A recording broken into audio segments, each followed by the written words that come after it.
Hello and welcome to another episode of All Fired Up with Brandon Ramsey.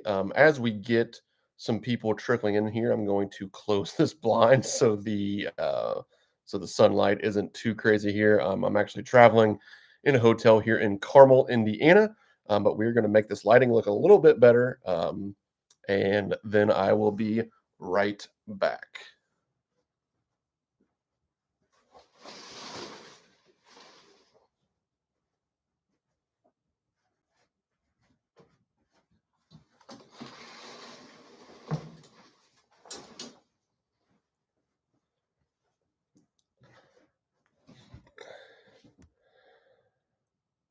All right, that's at least a little bit better. This overhead light is not is not very good, but we're just going to roll with it. We're not too high class here just yet at All Fired Up with Brandon Ramsey. But what we're going to discuss here today is some of the mid-major basketball teams that you need to be paying attention to this season. I'm going to tweet out the stream real quick and see if we can make this look any better.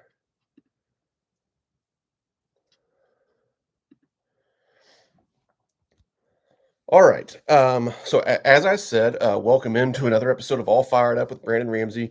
First and foremost, make sure you are subscribed to the channel here, the Brandon Ramsey College Basketball Show YouTube channel. You can also catch our podcast episodes every Monday and Friday on Spotify or wherever you do listen to your podcast episodes. The Brandon Ramsey College Basketball Show is the name of that as well.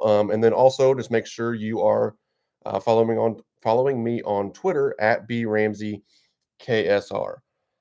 So, as I mentioned, we are talking about some of the best mid-major teams in the country so far this season. Some exciting teams to watch, and you know, I'm a small college guy at heart. I went to a Division III school, Hanover College. I coached at a couple different Division III schools, Defiance College and Wabash College. So, I'm a small college guy at heart, and the sort of Division I side of that are these low and mid major conferences that don't get as much national love. Maybe they aren't the teams that you think of on a nightly basis, where you're looking at the schedule and you're like, well, obviously I'm going to watch Purdue and Arizona who play on Friday, or obviously I'm going to watch North Carolina and Kentucky that play on Saturday. But these are some of the teams that are maybe a little bit further down the rankings. They're not going to be necessarily in the top 25. They're not going to jump off the page when you're looking at who to watch on a given night. But I think that you need to start tuning in, because if you don't watch them now, I think you're going to be watching them in March Madness, and they might be one of the teams that people kind of fall in love with, that typical Cinderella story, that team that, is a 13 that beats a 4, or a 14 that beats a 3, or a 12 that beats a 5, and all of a sudden starts making some noise. These are some of the teams that I'm going to pick out early on this season that could be that type of program come March. And we're going to start with UNC Greensboro, the Spartans, coached by head coach Mike Jones, who was at Radford for a long time, has had a lot of success as a head coach. And this is a team that is 8-1 so far this season. Early in the year, they had kind of a weird 2-game stretch in about a 72-hour span where they lost to Vanderbilt, which at the time that was actually expected. Like, Vanderbilt was favored in that game. It was at Vanderbilt, not a shocker. But then the Spartans turned around and beat Arkansas at Arkansas just a couple days later, which then sort of made you think, like, how in the world did they lose to Vanderbilt if they beat Arkansas? But that's obviously just how some early season games go. But this UNC Greensboro team, really good. As I said, they've now won 7 straight to get to 8-1 on the season. They have a game at Texas coming up on December 29th, which could be really interesting if they continue to win. Their next couple are kind of some toss-up games. They're at Marshall, at High Point. If they get through those 2 games, then that game at Texas is going to mean a lot for this UNC Greensboro team that looks like the best team in the Southern Conference so far. Now, the Southern is going to be pretty deep at the top this year. Western Carolina has been excellent so far this season. Furman always factors in to the top of the league there. Samford is one that was picked highly as well. But so far, it's been UNC Greensboro that has looked the best. This is one of the best shooting teams in the country, led by probably the best shooter that you have never heard of, or at least most of you probably never heard of, in sophomore Donovan Atwell. This is a guy that, like, his volume is out of this world right now. He is shooting 72 of his 89 shots this season have been from three. He is 31 of 72 in 9 games. So, he's making almost 4 threes per game at 43.1%, averaging 13.9 points per game for the Spartans. He has been absolutely excellent this year. And as I said, one of the best shooters in college basketball that you may not have heard of. And he is a big reason. Like, he's almost single-handedly carrying UNC Greensboro's volume from three-point range. But they do have some other guys that certainly can fill it up from deep as well. Michael Brown-Jones is their leading scorer, averaging 19.4 points and 7.4 rebounds per game. He has been excellent around the basket. He is a kind of a brute strength driver slasher guy that's really good around the basket. And then also a couple of guys that are fun to watch for them are the Langley twins, Keyshawn and Kobe. Both those guys have been there for 5 years. They've played a total of 243 games combined for UNC Greensboro, fifth-year seniors. Kobe is the point guard who averages 6.4 assists to only 1.9 turnovers per game, one of the best assist-to-turnover ratios in the country. His brother, Keyshawn Langley, averages a few more. He averages 12.9 points per game compared to Kobe's 9.4. But both of those guys are dynamic playmakers in the backcourt that can make a lot of plays for Donovan Atwell, their elite shooter, or Michael Brown-Jones around the basket. This is a team with the pieces to make a run in March if they can win the Southern. I mean, the Southern Conference is not going to be a two-bid league. Like, it doesn't matter. Like, even if UNC Greensboro beats Texas, like, barring them running the table, they're not going to get in that large bid. But this is a team that can be very dangerous if they can make some noise and win the Southern Conference. This is a team that people are not going to want to face come March. Another team I want to talk about that stylistically is very different than UNC Greensboro, and that is Grand Canyon. Grand Canyon under head coach Scott Drew, or not Scott Drew.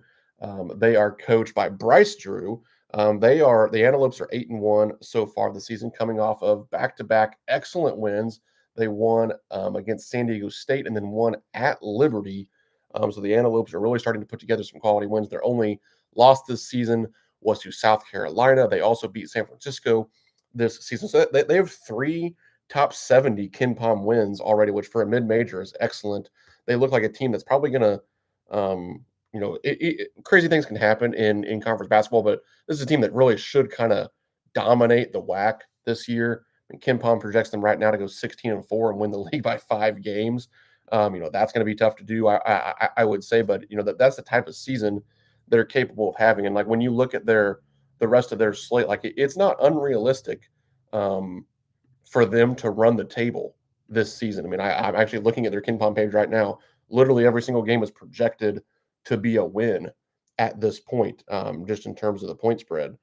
But their only top 100 matchup left is a game on December 30th against Louisiana Tech. But otherwise, like, going to Stephen F. Austin, going to Seattle, those will probably be their toughest in-conference games. Tarleton State as well later in February. So this is an Antelopes team. Like, we've talked a decent bit between the Brandon Ramsey College Basketball Show and here All Fired Up. We talked a decent amount, obviously, about James Madison this year, and I think that the Sun Belt is certainly going to run through them. But they are a team that we talked about that can definitely run the table in their conference, but they have to go through Appalachian State. Now, I think that the WAC is deeper than the Sun Belt, but the WAC doesn't have another team like Appalachian State. So, and obviously, James Madison is still undefeated, whereas Grand Canyon has already suffered a loss. But if we're betting on teams to run the table from here on out, I'm not so sure that I wouldn't bet on Grand Canyon to be that team based on their schedule, their strength of schedule, the teams that they get to play. It's going to be really interesting to see what the Antelope season ends up with Tyon Grant Foster kind of being the story there. This is a guy that has been at Kansas in the past. He was also at DePaul. But it has never really worked out at the high major level. But now, as a senior here at Grand Canyon, is one of the leading scorers in college basketball, averaging 21.3 points per game. You have Ray Harrison averaging 15.9 points per game. Gabe McGothran, 11.7 points, 8.3 rebounds per game. So there are a lot of guys on this team that can put the ball in the basket. They are a team that attacks the rim relentlessly. They get to the free throw line as much or more than anybody in all of college basketball this season. I think they score like over 28% of their points from 3-point range, which honestly, generally that's kind of a variable where I tend to bet against those teams long term. But with the with the strength of schedule that Grand Canyon plays, I think they can continue to do that against the opponents that they're going to face. Probably makes them more susceptible to not making the run in the NCAA tournament. But I think that here in the regular season, you're going to see them continue to have success, getting to the basket, making a bunch of free throws, scoring it from 2-point range more than some of these other mid-major teams that we're going to talk about. This is a team that only shoots 31.1% from three. And they also don't take a ton, but they are just so good at getting to the basket. They finish very well around the basket, and they're also an elite offensive rebounding team, 38.6% on the offensive glass. So Bryce Drew is a really good group there in the Antelopes this season, and a team that you should be watching out for the rest of the way. Because as I said, don't be surprised if 2 months from now you look down, at their game at Tarleton State, and you're like, "What in the world?" Like Grand Canyon is 26-2. Like I didn't realize they were that good. Like yeah, there's a real possibility that is going to happen. And we're only going to talk about three teams today. We're going to keep this one a little bit shorter. But the third and final team I want to talk about, a team that's a little bit closer to my heart here in the Hoosier State, but the Indiana State Sycamores have been out of this world. And they're probably the ones that are actually catching the most national buzz. And that comes for a few reasons. First of all, I mean, obviously they have the past of having Larry Bird and making it all the way to the national championship game in 1979. But also, they've won 8 straight. They are arguably the best offensive team in the country at this point under third-year head coach Josh Schertz, a former Division II head coach. Number one in the country in effective field goal percentage, 61.7%. They're shooting 41.2% from three, 61.6% from two, also making a high percentage of their free throws. I mean, this team can absolutely light it up from beyond the arc, shooting a bunch of threes, making a bunch of threes. They do a good job of not turning the ball over, and it's all led by a couple dynamic guards and then one of the more unique players in the country in their front court in Robbie Avila, and he's kind of the guy that is catching some of the Storm National. Yes, admittedly, no knocks to him a little bit to the way he looks. Like he has this huge shoulder tat. He's a bigger dude that wears rec specs, like kind of looks like Nikola Jokic a little bit in terms of like he doesn't have the body type of a guy that you normally think of as being one of the best players at the mid-major level. But this is a guy that's averaging 16.6 points, 5.9 rebounds, and nearly 4 assists per game. Just highly, highly skilled front court player that pairs perfectly with their backcourt of Isaiah Swope and Ryan Conwell. Swope is averaging 19.7 points, an elite three-point shooter, 34 of 76 from three in just 9 games this season. Ryan Conwell, a South Florida transfer, Indiana native, as is Swope, averaging 15.2 points per game. So there's a bunch of guys that can put the ball in the basket there for Coach Schertz in Terre Haute. They are 9-1 on the season, have won 8 straight. Their only loss was at Alabama. And the one that you're going to have to circle if you're a fan of the Sycamores or just small college basketball in general, there's a couple dates to look at coming up here. Now, this coming Saturday, December 16th, they play Ball State at Gainbridge Fieldhouse. Fun little, interstate, Indianapolis, Muncie to Terre Haute rivalry. However, it's the precursor to Purdue playing Arizona at 4:30 on that day. So you can go to Gainbridge Fieldhouse to catch 2 great games, an excellent mid-major matchup between Indiana State and Ball State, then stick around for Purdue, Arizona afterwards. But then if they can survive that, if they survive Tennessee State on the 19th, this is a team that's going to be 11-1 going to East Lansing to play Coach Tom Izzo and the Michigan State Spartans. And goodness gracious, is that a game that Tom Izzo wishes he did not have on the schedule at this point, as the Spartans are obviously now just 4-5. They're 0-2 in the Big Ten. They are, without an NCAA tournament resume at this point, having already lost to James Madison to begin the year. Like Indiana State's going to go into that game, especially if they win these next 2. Like those guys are going to think they are supposed to beat Michigan State, and that is going to make that game extremely difficult for the Spartans. It's also going to make it extremely fun to watch for us fans of mid-major basketball. So I highly recommend you start tuning into the Sycamores team, one of the most fun teams in the country to watch because they're so good offensively. And like I said, they have some games coming up that are just worth watching. They're already 2-0 in the Missouri Valley, having beaten two of the other best teams in Southern Illinois and then at Bradley. So, compared to what I think that Grand Canyon can do in the WAC, like I don't think that Indiana State's going to put up some insane record this year. Like they might win the Missouri Valley, but it's going to be at like 14-4, or I don't know exactly how many games the Missouri Valley plays, but it's going to be 14-4, 13-5, 15-3 probably at best. Like they're going to lose some of these games because Southern Illinois, Bradley, some of those Drake, certainly Belmont. Like these teams are all good teams, so they're not going to run the table by any means, or at least I don't think they are right now. Maybe who knows? Maybe they will. But this is a team that like again, they're just so good offensively. They're well coached. Once they get to the NCAA tournament, if they do make it out of the Missouri Valley Conference tournament, like if they're a 12 seed, 13 seed, 14 seed, you do not want to face them in the opening weekend. Obviously, there are other mid-major teams worth watching. I mean, we just mentioned Drake. They're consistently one of the better teams at the mid-major level. They have Tucker DeVries this year, who's a very very fun player to watch. James Madison, obviously, we've already talked a decent amount about them. I mean, the whole like Mountain West Conference, yes, that's technically mid-major basketball, but those guys play at a little bit higher level.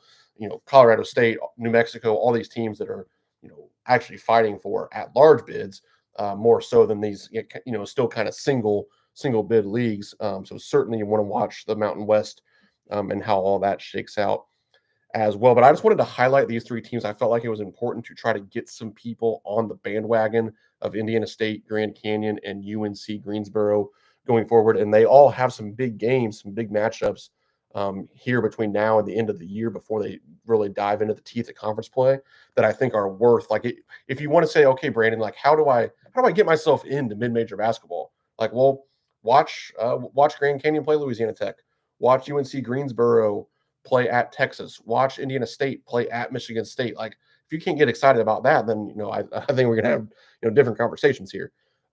But again, sorry about the lighting today. I'm traveling, don't have my normal setup, but still wanted to get this out for everybody just to get some shine, quite literally, I guess, on some of the best mid-major teams in all of college basketball. Again, thank you all for tuning in live here to All Fired Up with Brandon Ramsey. If you are not watching this live and watching it later on, thank you for watching as well. Please make sure you subscribe to the Brandon Ramsey College Basketball Show YouTube channel here so that every Wednesday at 12:30 p.m. Eastern Time, you can see these All Fired Up episodes. We will keep them coming every Wednesday at 12:30.